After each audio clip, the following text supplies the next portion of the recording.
எனக்கு துரோகம் செய்தவர் பாக்யராஜ். நடுரோட்டில் அவர்கிட்ட கெஞ்சினேன். ஆர் சுந்தர்ராஜன் சொன்ன பகீர் சம்பவங்கள்.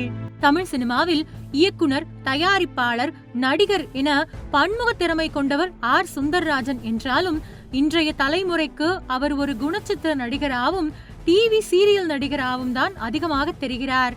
ஆனால் கடந்த 1980-90களில் தமிழ் சினிமாவில் பல சூப்பர் ஹிட் படங்களை இயக்கிய இயக்குனர் ஆர் சுந்தர்ராஜன் என்பதும் அவர் இயக்கிய பல படங்கள் இன்றும் ரசிகர்களால் கொண்டாடப்படும் சூப்பர் ஹிட் வெள்ளி விழா படங்களாக இருப்பதும் குறிப்பிடத்தக்கது.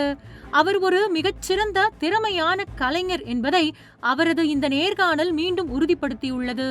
இயக்குனர் மற்றும் நடிகர் கே பாக்யராஜுடன் தனது நட்பு மற்றும் அவருடன் ஏற்பட்ட மன வருத்தம் குறித்து இயக்குனர் ஆர் சுந்தர்ராஜன் மிகவும் வெளிப்படையாக இந்த நேர்காணலில் பேசியிருக்கிறார். இயக்குனர் ஆர் சுந்தர்ராஜன் கே பாக்யராஜ் பற்றி கூறியதாவது: நானும் பாக்யராஜும் ஆரம்பத்தில் சினிமா வாய்ப்பு தேடி சென்னையில் ஒன்றாகத்தான் அலைந்தோம். அந்த நேரத்தில் தான் பாரதி ராஜா வந்தார். அவருக்கு ஒரு உதவி இயக்குனர் தேவை என்று சொன்னார். உடனே நான் பாக்யராஜ் போகட்டும் என்று சொல்லிவிட்டேன். பாக்யராஜிற்கு அப்போதே கொஞ்சம் இங்கிலீஷ் நன்றாக தெரியும். அதனால் அவர் அந்த பதவிக்கு சரியாக இருப்பார் என்று நான் நினைத்தேன்.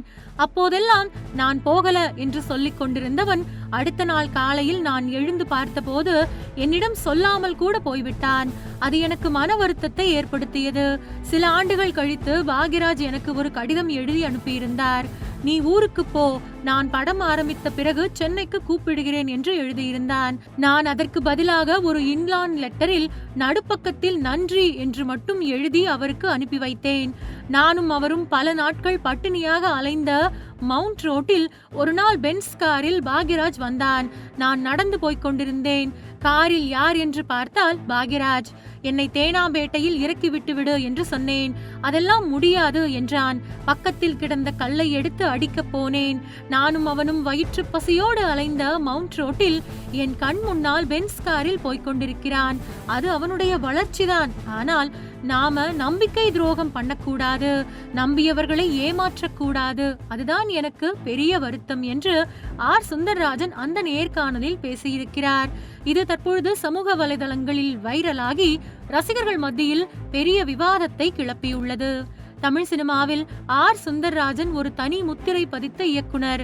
அவர் இயக்கிய படங்களில் கிராமத்து உணர்வு, காதல், குடும்பம், இசை, உணர்ச்சி போன்றவை இயல்பாக கலந்திருக்கின்றன.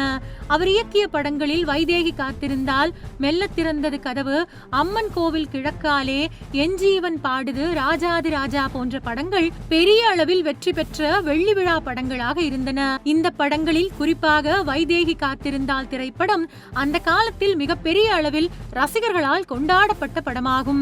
இசை, காதல், கதாபாத்திர அமைப்பு ஆகியவை இன்று வரை நினைவில் இருக்கும் அளவிற்கு ஒரு சிறந்த கலைஞராக நல்ல நல்ல படங்களை தமிழ் சினிமா ரசிகர்களுக்கு கொடுத்தவர்தான் இயக்குனர் ஆர் சுந்தர்ராஜன். அவர் டைரக்டர் கே பாக்யராஜ் குறித்து பேசியிருப்பதும், இருவரும் கோயமுத்தூர் பாப்பநாயக்கன் பாளையத்தைச் சேர்ந்தவர்கள், 1ஆம் வகுப்பு முதல் ஒன்றாக படித்தவர்கள் என்பதும் குறிப்பிடத்தக்கது.